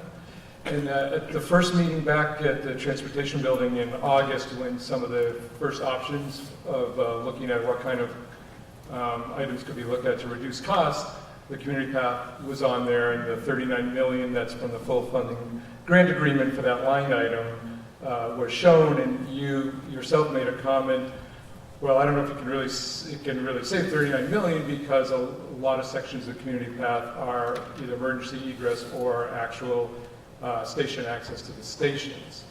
So when this process continues now, looking at the cost, I'm assuming that will be kept in mind and fairly looked at. And as Ron said, it's a very important part of the project, and I hope it's not changed drastically because it is access. And also, if it's removed from the corridor, most likely it would just be on the street. And to most people, that's no longer a path. You can go on the street right now. So that's not really any improvement if it's actually taken out of the corridor. So I'm assuming all those issues will be kept in mind as the process continues. Well, they'll all be kept in mind, and we do need to provide safe access and egress to the stations. But I do have to tell everybody that the idea that us preserving a continuous path along the alignment is clearly needs to be examined. As Jack had said and John had said, a lot of the cost is creating the width in that lower corridor to create the space for the light rail tracks and also, as currently designed, the community path. If we can make that corridor narrower, the retaining wall structures get smaller, and there's significant cost savings in that. So as we look at what can be eliminated and is not crucial to the operation of light rail to serve those 7 stations, we have to look at sections of the community path. If that gets eliminated, even though there might be short pieces put in as part of an access egress to each individual station, the idea of building a continuous path along the corridor is definitely on the table for removal to save money. And actually, could I clarify something for the audience, that although the project is phased, work along the entire corridor still needs to be done in the first phase. So it's not like we can wait to build the College Ave station because it's the very last station. And this is, again, in the reality that we even have a project. So unfortunately, I think we're at the drawing table where there may not even be a project. So, nickel and diming each station, they're all our babies, and this is why we need to complete the entire project from start to finish. Thank you. I really appreciate all the information that you've shared with us today. It's a lot more than we've seen so far, and I think that really fits into a theme that you've heard today from a lot of people, that this is probably the most knowledgeable group of supporters of any transportation project that you've ever seen, and so you should tap into that. And I have 2 things for you. One is, it would be really great if this Excel sheet that you shared with us today, if you could post that publicly. I think it will really help people come up with ideas where potential cost savings are, because it's hard to do that without understanding what the sort of estimated costs are at this time. So that would be appreciated. And then the second part is, I think the question just wasn't answered straight, and I'd like to make sure you answer it straight for the benefit of the good people of Somerville. Somerville plays host every morning and every afternoon to tons of commuters that are coming through by car and by commuter rail. And so I think it's really important for you to be clear on that it's good to hear that everything's on the table. One thing that needs to be on the table, it doesn't have to be picked yet, it just needs to be analyzed, is the cost savings associated with a complete interruption of commuter rail service during construction. Is that being analyzed? Can you answer that question, yes or no? Yes, it is. That's great to hear. Yes, it is. We think, though, just to qualify that, we think that if we cut a interlocking into the lower line just north of Tufts, that we'll be able to do that. Another option would be to have the commuter rail operate on a single track in the corridor, so that the contractors can work on the opposite side, away from the live track, on the opposite side of the now out of service track, and that they can work concurrently with that single track operation, which we think would be a good balance of. We'd have to change the schedules on the lower line and the Haverhill line, but we think we can do it and afford the contractor full access to the opposite side. And then when you flip-flop over, when you want to work on the other Would side. flagging be required for that? Flagging is definitely required, but we're looking at trying to find ways to reduce the cost of flagging dramatically. So if we're not working by a live track, it's much less than what they're currently dealing with. So that's why I think it's still important to calculate out what the savings would be if you did a complete shutdown compared to that, and then you have the delta, and maybe that is the reasonable solution. But without seeing that delta, the good people of Somerville are not going to know. Another suggestion might be to completely shut it down on weekends only, and then give the contractor access to the right of way. Almost like we did our winter resiliency on the red and the orange lines, or the red line really. We shut the red line down every weekend for 10 weekends in a row. Contract ahead, 48 hours. Just get as many people as you can, do as much as you can, and then get off by 5 a.m. the next morning. So a combination of all those variants are being looked at. The weekend shutdown avoids the flagging. You still need flaggers at the end, but when it's shut down, it's shut down. But that would avoid a lot of those delays too. So if you consider all those options, Yes. then people are going to be able to see where the sweet spot is for that. Well, that affects production rate. Once we get that curve of the production rate, we hit that maximum production rate, then it's almost like anything over that really doesn't help. Well, thank you for clarifying that. Sure. Polly Cook from Brick Bottom. This is just a comment. I just wanted to circle back again, just briefly, on the repricing, redesign matrix, and just try to reinforce our position here, that we really want you to be viewing us as a resource. It struck me that you kind of listed the redesign as a system of objective measures, and that somehow community interaction wasn't included in that that would be a subjective measure later on. And the reality is you're probably right for 80 or 90% of it, but there is 10% that's, we really could give you some information now that's going to impact how that matrix is evaluated. And we are one of the implications that should be considered. And I don't believe it is a done deal once you pick the matrix. The reality is it's going to come back if you don't consider it now. And you'd be kind of handing a silver bullet if you accept the consultants without really understanding what our implications are. So again, it's small, but please consider us a resource, and please involve us more. Well, we do plan on having periodic or regular check-ins with the communities as we reduce scope. This team has been tasked with coming back to the Board of Directors with a project that's consistent with the federal funding grant agreement, but is as close to the budget that we currently have to be built. Now, if we get there, great. If we don't get there and there's a funding gap, then we also need to explain to the board how we would address the funding gap. So you're right. If we get to the point where we have a project that we can afford, but the community won't accept, that's again as good as having no project. So we want to get to the minimal project we can build that the community can accept, that we can afford. And I'm not sure if all three of those things are going to coalesce around $1 billion, but that's what we're trying to do. Yeah, I totally agree, but also just don't think of us as adversaries. Some of us have, as we said, we've been working on it for 10 years, and we have ideas that could actually help streamline.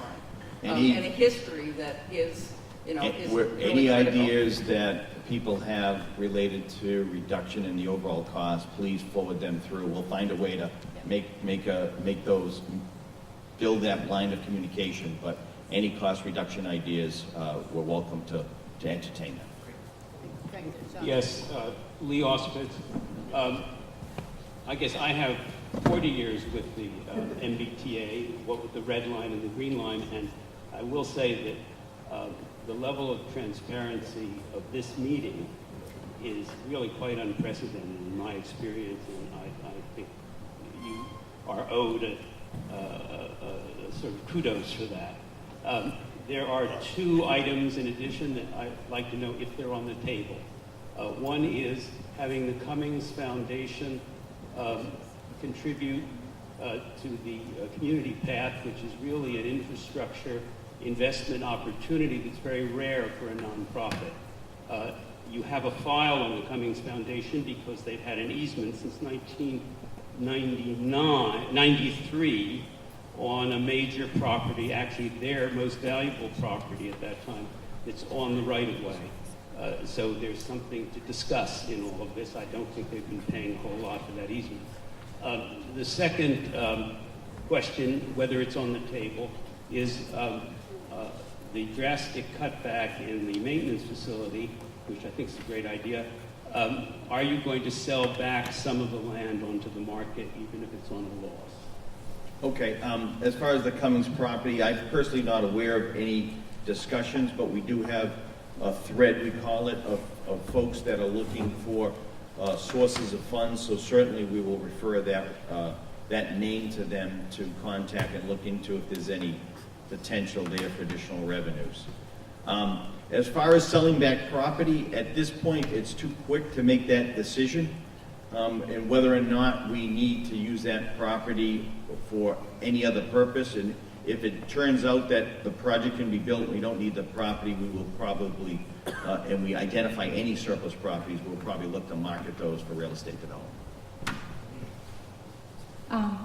Hi, as a member of the Somerville community, I want to say that hearing about the potential that the Union Square station might be cut out, I think most of us really care about having a functional T, not having a luxurious T. I mean, looking at the Assembly Square station, I think it's way over the top. So even for you to have that as one of the items on the matrix, I feel like you have not gotten the community input from Somerville, because I think we really don't care about the fancy extra features. We really just want a functional T. So I hope that, I mean, this meeting is great to hear all of this information, but I think before you go with the cost cut proposals, you really should hear from the people of Somerville as to what do you really care about. Sure. And it's certainly not, and not having. I don't think I don't think anybody said we're going to eliminate the Union Square station. I meant the bus service. For me, that's equivalent to eliminating it. I mean, I go into Boston with my kids, you know, 10 times a week, and I don't even work in Boston, but I never go back the other way. You can't believe how popular the dedicated busway was for a few days there. We have our own constituencies within our agencies that we have to deal with. I have a suggestion that might help focus the working group and how we're working with things. It sounds to me like there is a very clear two-phase process you're going through, a phase of engineering assessment and a phase of policy assessment. And I think that what we do should probably be broken up into those two areas. So in the engineering phase, just completely view as out of order any thought about whether the path is a good idea or not. Doesn't matter. We're assessing what it would cost to not have it. Everything else like that. And so at that point, what I think is most beneficial for us to do is the two things. I'll be able to bring to you, obviously, ideas for cost savings, and also be able to look at what is seen as what the ideas you're looking at, your assessment of what they are, because we might, from being in the community, know about things like, if this was done, here's the issue of this bridge, are you aware of that, this might be being missed, to essentially help you make sure that the numbers you're coming up with are accurate for it. And so really viewing it as an engineering resource, not a policy issue. Then have a second phase focused on the policy question, and as you've discussed, which things actually bring it down to the bare bones skeleton, what can you put back in to discuss what's important. And I think that having the discussions focused very clearly on engineering and policy as two separate phases or two separate kinds of meetings may help it easier to think about how to relate to us.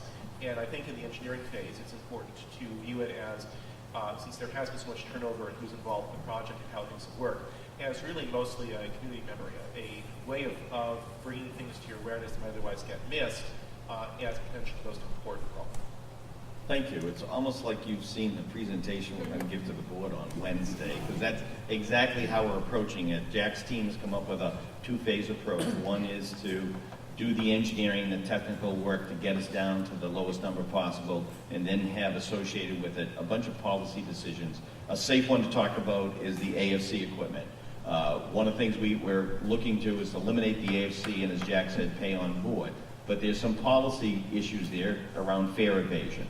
But if we plan on the next 4 or 5 years going a proof of payment system, then the whole fare evasion thing is addressed. So those kind of policy decisions are the ones that we're going to ask the board about. They all have their costs that we need to have them be aware and make those decisions. And so that's obviously how you're working as you're working towards the board, but it also, I think, that same logic should come down towards how you work with us so that we can be more productive and we're focused on the kind of question you're actually working on at that time instead of, chasing some other rabbit. So. Fair enough. Back here. Ken Kraus, Medford resident. 2 quick comments and a question. In terms of trying to free up the work area for the Green Line to work to be done midday, I think it would not be an inconvenience to bus riders from West Medford into town. Took the 11:10 outbound train last Friday, and all the passengers were on one car on a 6-car train. So express bus service could easily be substituted, midday. The second thing, I do recall, at least a conceptual talk early on about using one of the existing commuter rail tracks permanently as the redesign gets done. The commuter rail wasn't really depicted as a relocation. I seem to recall one of the tracks, I think the inbound track would become the outbound track, and then one new inbound track would be laid. So it might be worth going back to the VHB documents and see there might be some information where that was evaluated. Then the question is, with all the downsizing that's being proposed and the right-of-way being narrowed, the stations being narrowed, why were additional right-of-way acquisition costs listed under potential additional costs? It would seem the opposite would be anticipated. There would be less cost for right-of-way acquisition. I think that was put in as a contingency. If we change a station with a path of egress or access changes, we may have to get a small parcel that we were originally not going to get, but that was listed as a contingency, as something we have to be aware of. I don't think we anticipate any significant additional real estate acquisitions being required, but if we redesign a station and the most logical path goes through a different parcel, we may have to look at additional acquisitions because of those reasons. Can I just ask a quick question about in the Berkeley report, they recommend beefing up the MBTA staff that are involved in this project. And as someone who has seen a lot of consultants come and go, many of them very competent people who tried to work really hard, it would be really good to have internal staffing that is consistent and really on top of this project. I didn't know there's been no discussion of that. I wonder if you could tell us a little bit. Actually, no, I can very quickly. We've actually engaged a executive search firm to begin putting together a job description and requirements for what would be the ultimate project manager of the Green Line extension if the project goes forward, which is not definite yet. So we don't want to go out and hire a very experienced, high-salaried project manager who has big project, multidiscipline project experience, and then find out we don't have a project. But one of Jack's tasks, as well as others, is as he builds a team to do the redesign effort, this begins to sort of form the organization chart for a team that we would need going forward to manage the project. So this creates the form of the organization for an in-house MBTA staff project. It would probably have to be a one-off because they'd be dedicated full-time to this, just as the consultant team that we had hired was dedicated full-time. And we don't want their duties to be diluted by other functions that the current design and construction people really need to do. They do multiple projects, multiple things. So if we're going to go forward, we need that big project organization that's directly reportable to the general manager for delivery. Last question for the gentleman back here. Hello, my name is Gabriel Disler. I live in Somerville, and I'm a member of the Livable Streets Advocacy Committee. Thank you very much for coming up here on this snowy Friday morning and talking with us about this really important... Started early for me.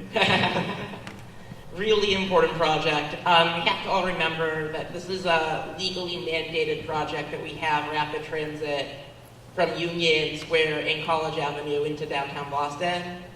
It's also, considering that we have $1 billion of federal money on the line and a lot of sink costs, it's really not fiscally responsible to cancel the project outright. About the point you were making about commuter rail or bus service at Union Square, let's remember I was a student at Brandeis. I took the Fitchburg line a lot. During the middle of the day, you can sometimes wait 3 hours for a Fitchburg train. It isn't rapid transit to have to wait that long at Union Square. And I think the T is already realizing this by considering consolidating Belmont and Waverly further down on the line. So a commuter rail station at Union really isn't an option for rapid transit. And neither is the bus idea, because people in Union Square need a one-seat ride to Park Street. About the idea of having a single track to Union with the headway, I think it potentially could make sense. It's not my first choice, but in the reality, it might be a reasonable thing to think about on the condition that it's built so it's possible at some point down the road, when there's more money for this project, maybe in 10 years, particularly if local ballot initiative happens, that a second track can be installed in that spot.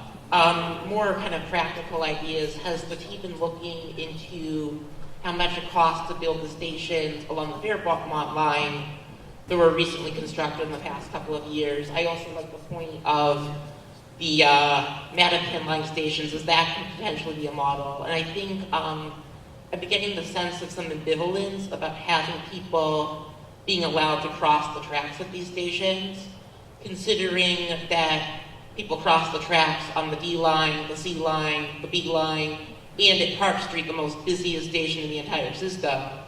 I think, if it means saving this project, is it ideal? No, but I think these stations could be built in mind that people are allowed to cross the tracks. The most important thing is getting this project completed. If we don't build it now with the money that's on the line, the Second Avenue subway in New York was halted in the 1940s. They still haven't finished it. So we can't wait 75 years for this. We need to build it now.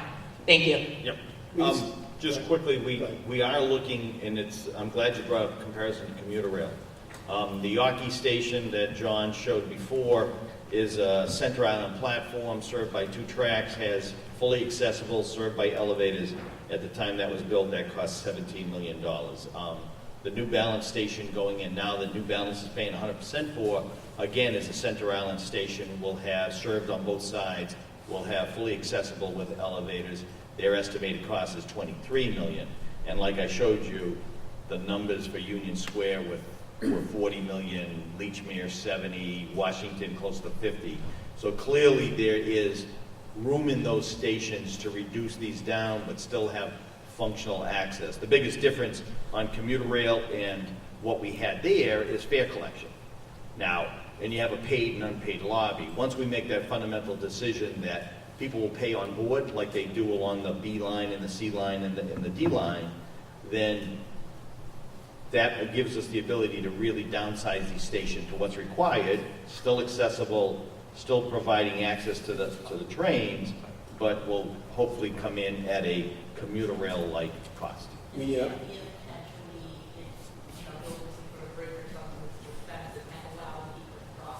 Yeah, we've already talked about the crossing of the track, and where applicable, we'll probably use it. But as you said, most of these stations are going to be up against a retaining wall on the opposite side of the commuter rail. We can't have people walking across the commuter rail track. But as far as egress to each side of the platform or emergency egress, we certainly are going to look into crossing the light rail tracks as an option.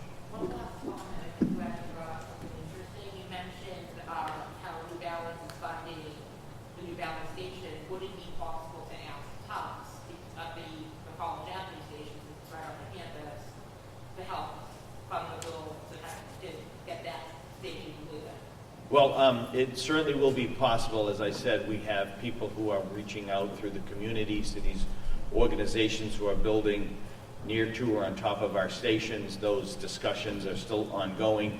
But at this point, we haven't reduced the scope to know what number we would actually ask people for. That's as part of the phase 1, phase 2. At the end of phase 1, when we start having some granularity around costs, then we can start knocking on doors and requesting participation. We need to wrap this up now. I want to bring Kate in to talk about the next steps in the other meetings, but also just one final comment. It seems like when I was looking at a budget from a year or two ago that the soft costs, we've been talking a lot about hard costs, construction. Yeah. But at that time, the stations were less than half of the management of the project was. It was $300 million versus $160. The contingency was more than the stations. I just think looking at it from the soft cost side, the design side, the management side, was worth more than the stations were.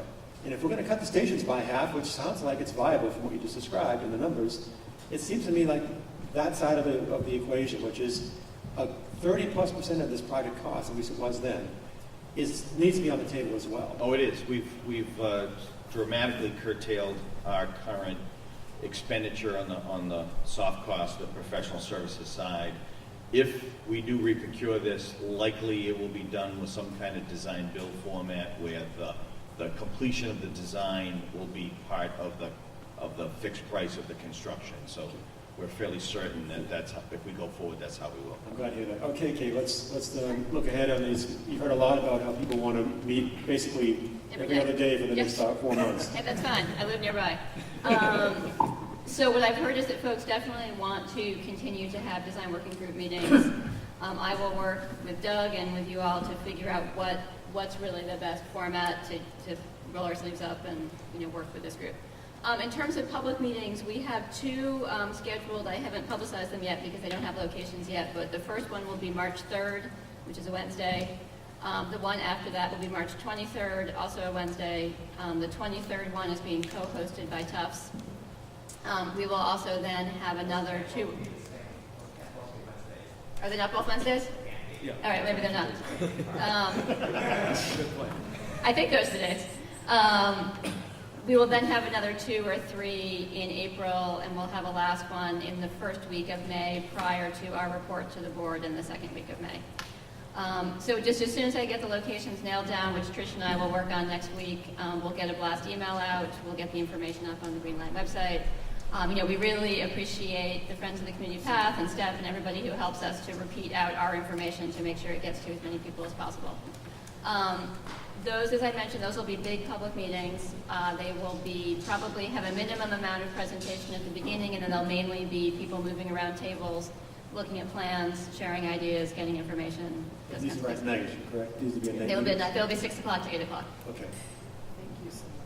You are welcome so much. Thank you, everybody, really, for coming. It was amazing, this turnout. It's really, really great. We love the ideas. Please. Like the World Series, Yeah, I do remember. I do. And if you have ideas, and certainly work through Doug, or you can just email directly to the info@glx.com email address that's on the website. Thank you, guys. Thank you, everyone. Thanks, Steve. My pleasure.